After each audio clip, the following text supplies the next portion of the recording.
Sa karamihan, ang langaw ay isang karaniwang insekto lang.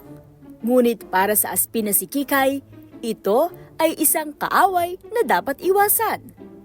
Isang nakakaaliw na video kasi ang nag-viral sa social media kung saan makikita ang 2 taong gulang na aspin mula Dasmariñas, Cavite na nagtatago sa likod ng unan sa tuwing may makikitang langaw.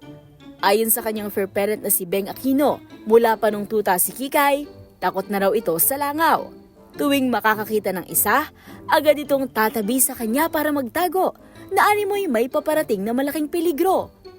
Hindi lang una ng pinagtataguan ni Kikay, kung minsan, nagtatago ito sa likod ng pinto o kaya naman ay lumilipat ng kwarto. At sa kabila ng kanyang laki at sigla, hindi ito lumalaban at hindi rin aalis sa kanyang pinagtataguan hanggat hindi nakikitang napatay na ang insekto.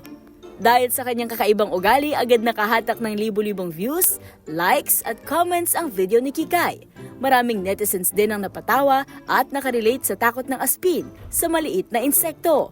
Para sa DZRH TV, ito si Millie Borja, una sa Pilipinas, una sa Pilipino.